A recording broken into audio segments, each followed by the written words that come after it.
আমরা এখন নতুন করে শুনতেছি যে মানে আওয়ামী লীগ তো আমাদেরকে নিষিদ্ধ করেই গেছে, এখন যদি বিএনপি আমাদেরকে নিষিদ্ধ করে দেয় তাহলে আমাদের কি হবে। তা আমরাও বলি আমাদের নিষিদ্ধ করলে কি হবে ওইটা পরে দেখেন, আগে দেখেন যারা আমাদের নিষিদ্ধ করেছিল তাদের কি হয়েছে। আমাদের আন্দোলনের লং মার্চ আজকের, আমাদের লং মার্চের কর্মসূচি ওই দিনে ডিমান্ড ছিল, কিন্তু আমরা গতানুগতিকতার দিকে ধাবিত হইতে চাইনি, আমরা তাদেরকে সময় দিতে চেয়েছি। কিন্তু আমরা দেখছি যত তাদেরকে সময় দিচ্ছি তত তারা ভুল পথে। যারা কথা কথাই বলে একটি দলকে নিষিদ্ধ করব, হাবিজাবি করব, এগুলো আর প্রতিদিন বাংলাদেশ মানুষ দেখবে। বাংলাদেশ মানুষ বর্তমান সময় একটু কষ্ট আছে।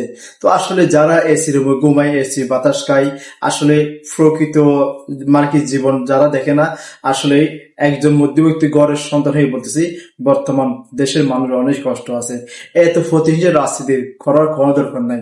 অবশ্যই আগে তো অনেকবার নিষিদ্ধ করছে, তাই না? তো তারা তো অলরেডি নিষিদ্ধ হয়ে গেছে।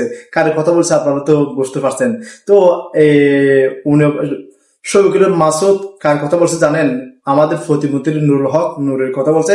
আর একটা আছে আসলে সে তো মানে কি রাজনীতি কিছু বুঝে না। স্পিকারটা ফেলে আবল তাবল কথা বলে, রাশেদের কথা বলছে, বুঝছেন?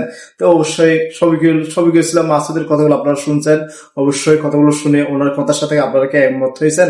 অবশ্যই মন্তব্য জানিয়ে যাবেন। কমেন্ট বক্সে পারলে ভিডিওটা শেয়ার করে সবাইকে দেখার সুযোগ করে দিবেন। আল্লাহ হাফেজ।